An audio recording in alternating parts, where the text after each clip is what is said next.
Assalamualaikum warahmatullahi wabarakatuh. Hai guys, kembali lagi bersama aku Vanisha Maja. Nah, di video kali ini aku akan membahas tentang sastrawan yang merupakan seorang penulis, bahkan seorang penyair pada masanya, yang karya sastranya itu sampai sekarang masih sangat-sangat terkenal. Oke, akan kita bahas sekarang. Yang pertama, kita akan membahas tentang Bapak Hans Begüyasin atau dikenal dengan HB Yasin, yang lahir pada tanggal 31 Juli 1917 dan wafat pada tanggal 11 Maret tahun 2000. Nah, beliau ini merupakan seorang pengarang, penyunting, cendekiawan muslim, dan kritikus sastra yang berdarah Gorontalo. Bapak HB Yasin ini disebut-sebut sebagai referensi bagi pelajaran bahasa dan sastra Indonesia, baik itu SD, SMP, SMA, bahkan perguruan tinggi sekalipun. Nah, beliau ini tuh dijuluki sebagai Bapak Paus Sastra Indonesia. Kenapa? Karena kontribusinya yang signifikan dalam mengembangkan dan mendokumentasikan sastra di tanah air. Nah, beliau merupakan lulusan dari Fakultas Sastra Universitas Indonesia pada tahun 1957. Nah, beliau sempat mengajar pada mata kuliah Kesusastraan Indonesia pada Fakultas Sastra Universitas Indonesia, sampai akhirnya beliau melanjutkan studinya ke Amerika. Adapun karya sastra beliau itu yaitu buku yang berjudul Omong-Omong HB Yasin, Perjalanan ke Amerika 1957 sampai 1959, yang terbit pada tahun 1997. Nah, buku ini tuh sangat bermanfaat bagi kita untuk membandingkan kondisi Amerika dengan kondisi Indonesia pada masa lalu dan masa kini, baik itu dari segi sosial, budaya, maupun teknologi. Nah, lalu yang kedua itu ada Kak Andina Dwi Fatmah, yang lahir pada tanggal 15 September 1986. Beliau merupakan lulusan dari Fakultas Ilmu Komunikasi di Universitas Diponegoro. Nah, pada tahun 2009 sampai sekarang beliau merupakan dosen dari fakultas itu sendiri. Nah, profesi dosen profesi menjadi dosen muda tak pernah terlintas di benak Kak Andin sebagai pekerjaan yang ia tekuni di kemudian hari. Nah, sejak kecil Kak Andin ini ingin sekali menjadi wartawan. Dan bagaimana sih perjalanan karir Kak Andin sampai bisa beralih profesi menjadi dosen muda? Nah, pada sejak kecil itu Kak Andin ini gemar membaca dan menulis. Berawal dari kesukaannya yang membaca komik Tintin. Nah, di situ pula keinginannya untuk menjadi wartawan dalam benaknya itu sangat semakin membuncah. Jadi awalnya itu dia hanya ingin menjadi seorang wartawan. Nah, untuk mengakomodasi keinginannya tersebut, beliau pun mengambil jurusan Ilmu Komunikasi pada Fakultas Ilmu Sosial dan Politik di Universitas Diponegoro. Nah, semasa kuliah, Kak Andin ini tuh rutin menulis artikel di rubrik kajian budaya di harian Suara Merdeka setiap 2 minggu sekali. Nah, kegiatan tersebut itu ia tekuni sampai lulus dari Undip Semarang pada tahun 2009. Nah, karirnya sebagai dosen itu diawali oleh kejadian unik nih ketika masih bekerja sebagai wartawan. Tak disangka profesi dosen yang saat ini diampu oleh beliau berawal dari tawaran seorang narasumber yang juga merupakan dosen dari Universitas Katolik Indonesia atau UNIKA Atmajaya, Jakarta, saat Kak Andin ini melaksanakan pekerjaannya sebagai wartawan.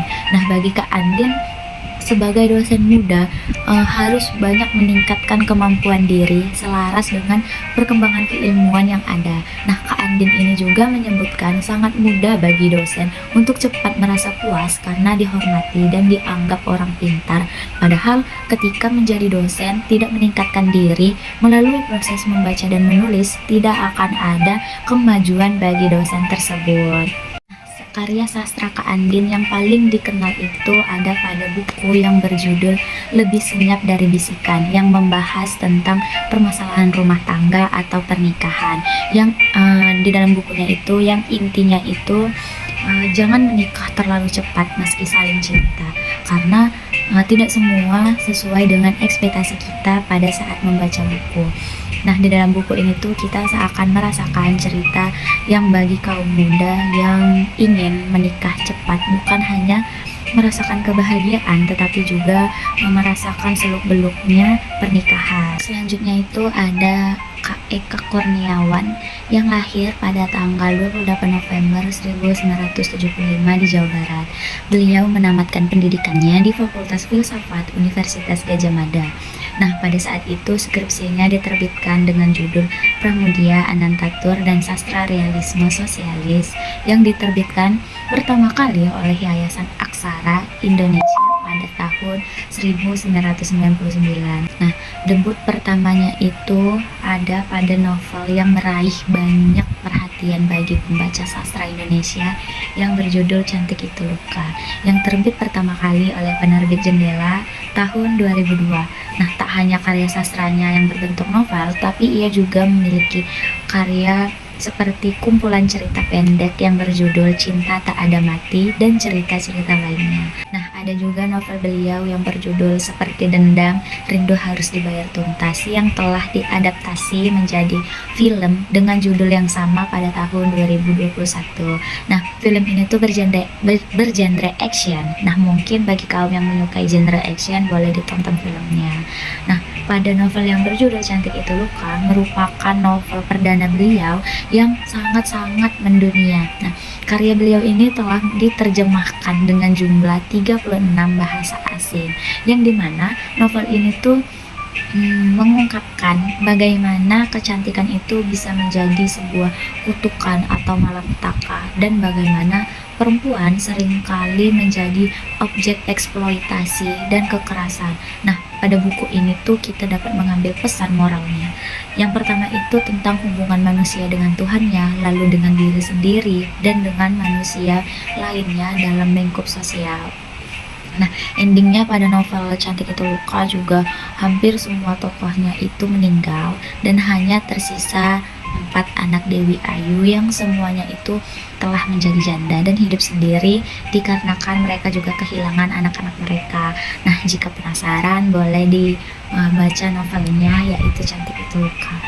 Lalu ada Terelie yang lahir pada tanggal 21 Mei tahun 1979 di Sumatera Selatan. Nah, Terelie ini merupakan nama pena dari Darwis. Bagi penggemar, Terelie ini bisa dikatakan sebagai sosok yang cukup misterius. Pasalnya, dengan reputasinya yang sebagai penulis bestseller hingga bahkan ada kisah yang sudah pernah diangkat ke layar bioskop, Terelie tetap tidak suka membagikan kehidupan pribadinya pada publik. Tak jarang ada beberapa orang yang menganggap bahwa Terelie ini sebenarnya merupakan seorang novelis perempuan, padahal nama asli dari Terelie itu sendiri adalah Darwis, seorang laki-laki asal Sumatera Selatan. Nah, karya-karya beliau juga sangat-sangat terkenal, terutamanya buku dengan serial Dunia Paralel, nanti akan ditunjukkan di sini, dan buku yang berjudul Hujan, Tentang Kamu dan Rindu.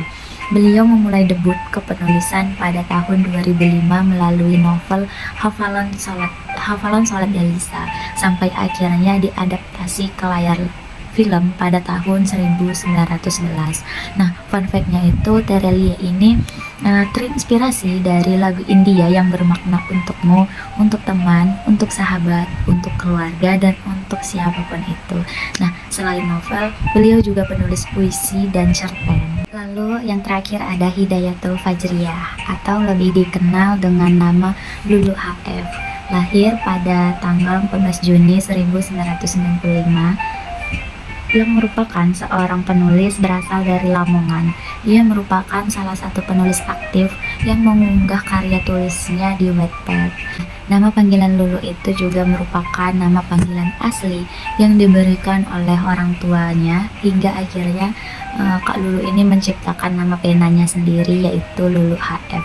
Yang HF itu merupakan singkatan dari namanya, yaitu Hidayatul Fajriyah. Karyanya juga pernah diadaptasi sampai menjadi film seperti Mariposa dan 12 Cerita Glenn Anggara. Aku punya salah satu bukunya, yaitu Mariposa, yang awalnya itu sebelum membaca buku ini aku sudah menonton filmnya, tetapi dikarenakan aku tidak terima dengan endingnya yang begitu cepat, jadi aku memutuskan untuk membeli bukunya juga. Nah, Lalu tidak lama setelah itu karya Kak Lulu yang berjudul 12 Cerita Glenn Anggara diangkat lagi di perfilman layar lebar yang berjudul sama, yaitu 12 Cerita Glenn Anggara, dan juga yang sangat-sangat digemari oleh para penggemar Kak Lulu HF ini, termasuk aku. Nah, jadi itulah sastrawan atau penulis-penulis yang karyanya itu merupakan karya yang sangat-sangat digemari oleh kaum remaja seperti aku yang dulunya cukup menyukai novel, sekarang juga suka walaupun sudah hilang sedikit. Nah, jadi cukup itu aja yang bisa aku bahas dalam video kali ini. Ditunggu kalau misalnya ada kelanjutannya tentang sastrawan yang lainnya. Oke, cukup sekian. Bye bye. Assalamualaikum warahmatullahi wabarakatuh.